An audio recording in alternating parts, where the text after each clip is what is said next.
Understanding irritable bowel syndrome.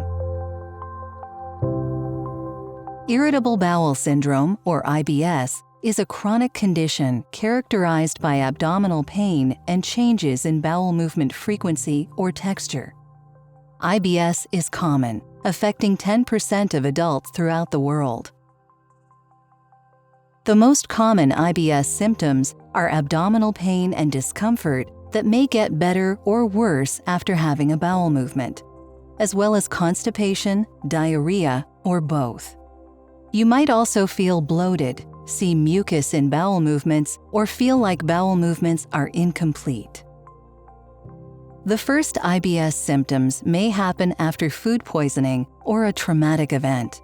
However, other factors can play a role, and there is not always a clear cause. Researchers are learning that IBS causes may include abnormalities in how the digestive system moves food, an over- or underactive immune system, abnormal amounts of digestive system bacteria, viruses, or fungi, or the nervous system's interpretation of painful signals from the digestive system.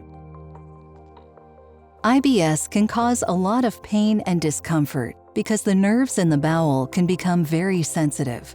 When the bowel is stretched by normal amounts of food and gas, the sensitivity can lead to pain that someone without IBS would not feel. Abdominal pain may be worse with eating and during times of stress.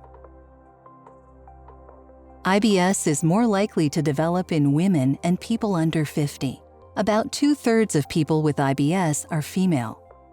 Other risk factors include having a family member with IBS, a past digestive system infection, or severe past trauma or stress. However, not everyone with these risk factors develops IBS. If you have anxiety, depression, or trauma and develop IBS, it is important to know that you did not cause your symptoms. They are not all in your head or a mental health problem. For people with IBS, the severity of symptoms and impact on life vary greatly.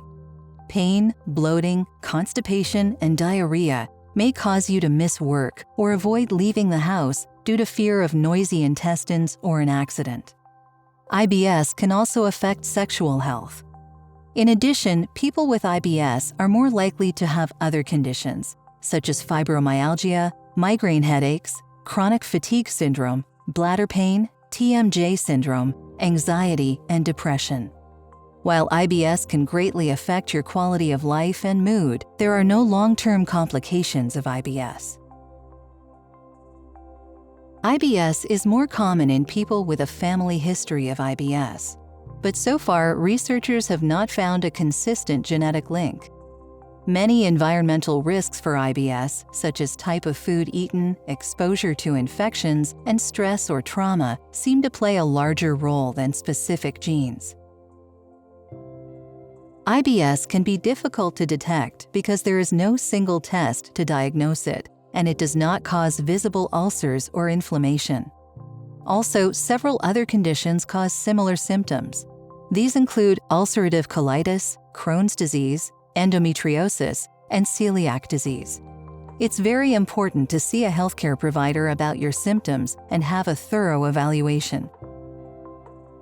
IBS types are divided by the most common type of bowel movement someone has. The types include IBS-D, diarrhea, IBS-C, constipation, and IBS-M, a mix of constipation and diarrhea. People with one type of IBS can change to another type over their lifetimes.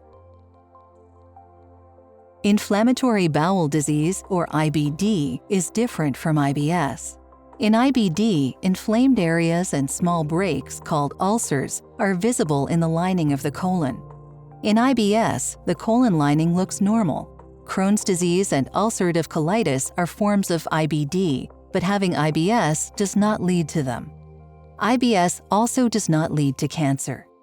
It is important to see a healthcare provider if you have rectal bleeding, fevers, night sweats, weight loss, or new pain that is severe, even if you know you have IBS. A healthcare provider can help you manage IBS with the latest information and treatments. They can help you see a specialist if needed. Working with your healthcare provider is the best way to get the care you need.